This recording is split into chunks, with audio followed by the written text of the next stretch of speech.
پیارے دوستو، آج ہم بات کریں گے ایک ایسے شرابی انسان کے بارے میں کہ جس کے مرنے کے بعد کوئی بھی اس کا جنازہ پڑھنے کو تیار نہیں تھا۔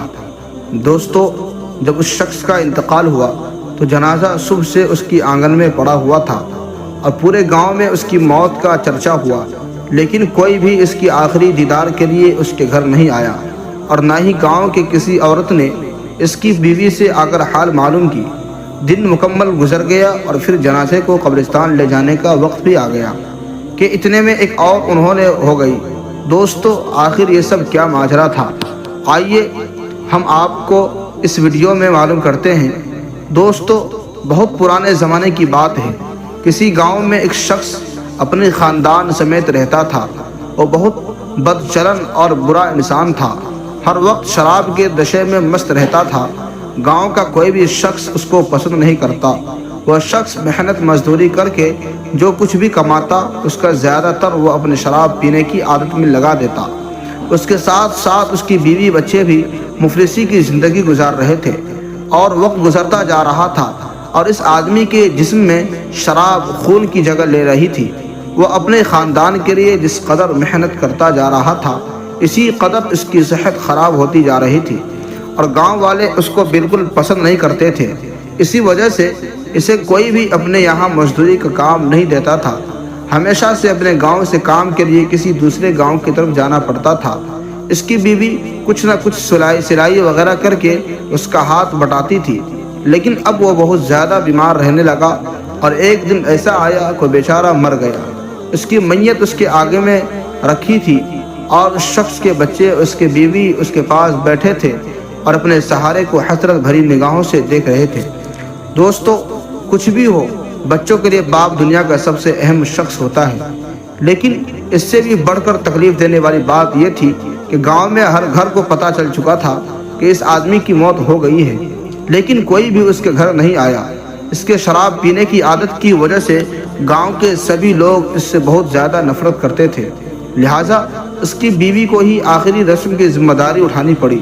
اور نیک عورت اپنے معصوم بچوں کو شوہر کی میت کے پاس بٹھا کر بازار گئی، اس کے لیے کفن خریدا اور غسل دینے والے شخص کو بلا لائی جو اسے غسل دے سکے، اور گاؤں کے قبرستان میں جا کر اس نے قبرستان کھودنے والے شخص سے اس کی قبر کو تیار کرنے کے لیے بھی کہا اور اسے کچھ پیسے دیے۔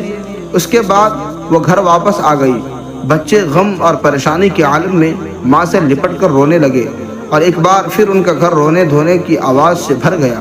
اس کے بعد میت کو غسل دیا گیا۔ شام ڈھلنے کو تھی اور مغرب کا وقت بھی قریب تھا۔ مغرب کی نماز کے بعد اس کا جنازہ لے کر جانا تھا، لیکن گاؤں کا کوئی بھی آدمی اس کا جنازہ اٹھانے کے لیے تیار نہیں تھا۔ اس عورت نے کئی گھروں میں جا کر جنازے کے لیے منت کی، لیکن کسی کے دل میں انسانیت نہیں جاتی۔ آخرکار اس عورت نے جو بھی پیسے جمع کر رکھی تھی، اس میں سے 2 مزدور منگوائے جس کے ذریعے جنازے کو قبرستان تک لے جانے کے لیے تیاری کی، اور اس طرح اس آدمی کا جنازہ قبرستان پہنچ گیا۔ لیکن قبرستان میں اس آدمی کی میت کا منظر رلا دینے والا تھا۔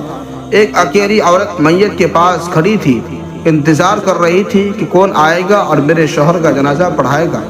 رات کا اندھیرا بڑھتا جا رہا تھا۔ قبرستان کے قریب ایک پہاڑی تھی جس پر ایک اللہ والے رہتے تھے۔ وہ اللہ کے نیک بندے اور ولی تھے۔ گاؤں کے سبھی لوگ ان سے نصیحت لیا کرتے تھے اور انہیں اپنا پیر اور مرشد مانتے تھے۔ وہ بزرگ شخص اداس پہاڑی سے نیچے اترے تھے، لیکن آج انہوں نے پہاڑی کے کنارے کھڑے ہو کر قبرستان میں دیکھا کہ وہاں ایک عورت میت کے پاس کھڑی ہے، تو تیزی سے پہاڑی سے نیچے اترے۔ اور یہ ایک غیر معمولی بات تھی، کیونکہ آج سے پہلے کبھی ایسا نہیں ہوا تھا۔ ان کے نیچے آنے کی خبر پورے گاؤں میں پھیل گئی۔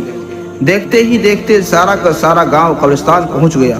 انہوں نے میت کے پاس پہنچ کر اس کی بیوی سے کہا کہ بیٹا تم فکر مت کرو، اس کا جنازہ میں خود پڑھاؤں گا۔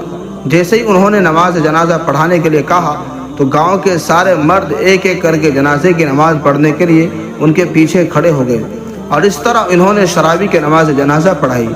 دعا کے بعد پہاڑی والے بزرگ گاؤں والوں سے فرمانے لگے، اے لوگوں، مغرب سے کچھ وقت پہلے میں اپنی عبادت گاہ میں بیٹھا تھا، میری اچانک آنکھ لگ گئی اور نیند آ گئی، اور ایک انجان آواز نے مجھے مخاطب ہو کر کہا، نیچے قبرستان میں جاؤ، ایک عورت اپنے شوہر کے جنازے کے ساتھ موجود ہے، اور اس میت کا جنازہ پڑھنے والا کوئی بھی نہیں ہے، لہٰذا تم جاؤ اور اس کی نماز جنازہ پڑھاؤ۔ اللہ پاک نے اس کو معاف کر دیا ہے۔